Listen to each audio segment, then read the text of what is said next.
Every so often, you'll go through a period in your life.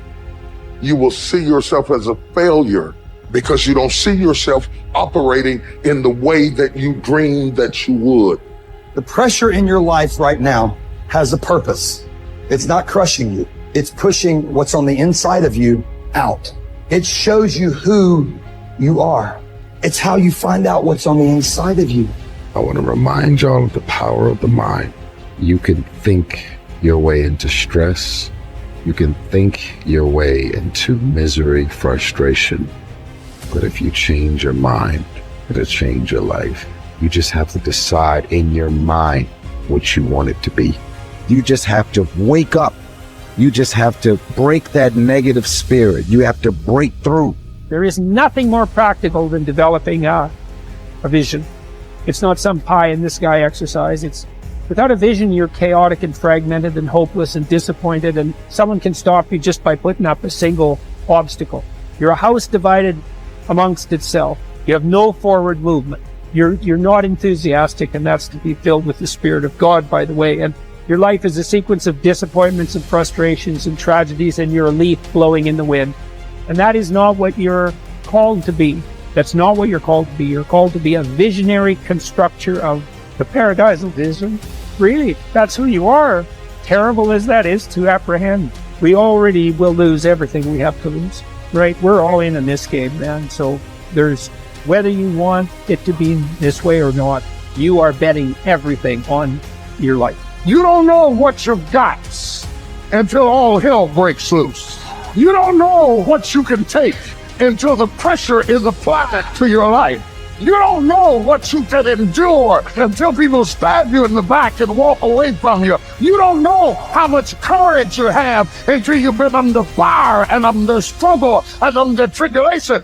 Just as nature takes every obstacle, every impediment, and works around it, turns it to its purposes, incorporates it into itself, so too, a rational being can turn each setback into raw material and use it to achieve its goal. You can make anything very tough for yourself, or you can do anything playfully. There is nothing really tough or easy. It is the way people experience it that something becomes very tough or something becomes a joyful process. If you make light of yourself, life will never sit heavy upon your heart. It will be light. But you think too much of yourself, everything will become difficult. Sitting, standing, somebody looked at you like this, so much difficulty, isn't it? Somebody did not look at you, so much difficulty. This is because you have made yourself bigger than what you are.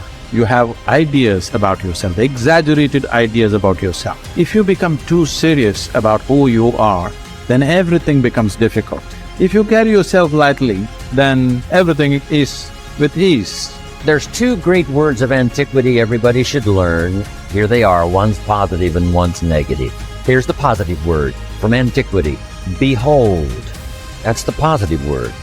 Behold the possibilities, behold the opportunity, behold the future and give it design. Behold and look at the chances you've got. Behold, spring has come. Behold, the day has arrived and the sun is shining and the shadows are fleeing away. Behold, the next person you can meet might be your friend for life. Behold, the next person might be a colleague forever. Behold, that's the positive word, behold. Now, here's the negative word, beware. Beware of what you become in pursuit of what you want. Beware. All of our lives we have to deal with behold and beware.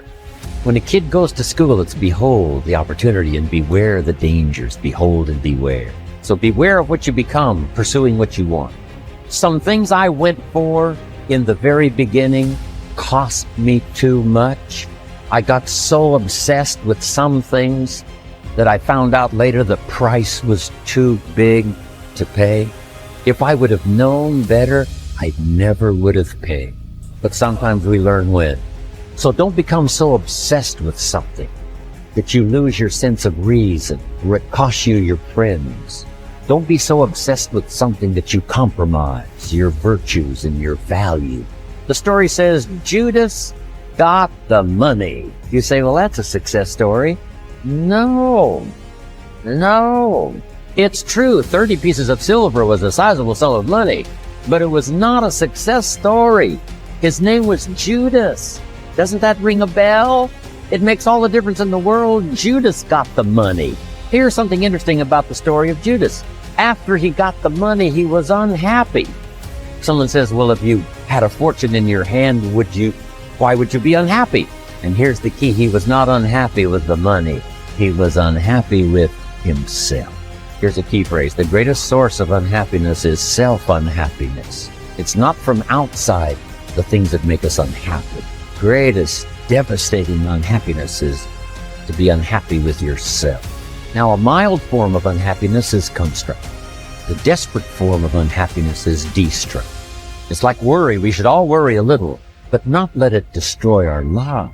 So it's called caution, but not undue caution. It's called fear and worry, but not the worry that kills you, not the worry that destroys you. It's like hate. You don't need to hate your job. Save your hate for the important things like evil, like the weeds that attack your garden, like the diabolical ideas that try to entice your children. You don't need to hate everything. I hate this, I hate that. That's the misuse of your hate. Save it for the things we really must. How long are you going to wait before you demand the best for yourself and in no instance bypass the discriminations of reason? You have been given the principles that you ought to endorse, and you have endorsed them. What kind of teacher, then, are you still waiting for in order to refer your self-improvement to him? You are no longer a boy, but a full-grown man. If you are careless and lazy now and keep putting things off and always deferring the day after which you will attend to yourself, you will not notice that you are making no progress, but you will live and die as someone quite ordinary. From now on, then, resolve to live as a grown-up who is making progress, and make whatever you think best a law that you never set aside. And whenever you encounter anything that is difficult or pleasurable or highly or lowly regarded, remember that the contest is now, you are at the Olympic Games. You cannot wait any longer, and that your progress is wrecked or preserved by a single day in a single event. Success is both a journey and a destination, isn't it? It is both the steady, measured progress toward a goal and the achievement of a goal. Success is an accomplishment, whether it be great or small, and it's an understanding of the potential and power of an entire human life. Success is an awareness of value, and it's the cultivation of value through discipline. It can be tangible or intangible. Success is a process of turning away from something in order to turn toward something else. From no exercise to exercise. From candy to fruit. From not investing to investing. Success is responding to an invitation to change, to grow, to develop, to become, to move up to a better place with a better vantage point. But most of all, success is making your life what you want it to be, considering all the possibilities, considering all the examples. What do you want for your life? That is the big question. Remember, success is not a set of standards from our culture, but rather a collection of personal values, clearly defined and ultimately achieved. Success is your better life for you, the design you give it, the dreams you accomplish. Making your life what you want it to be for you, that is success. If you like this video, hit the subscribe and bell icon for more. Don't forget to like, comment, and share our inspirational content with your friends.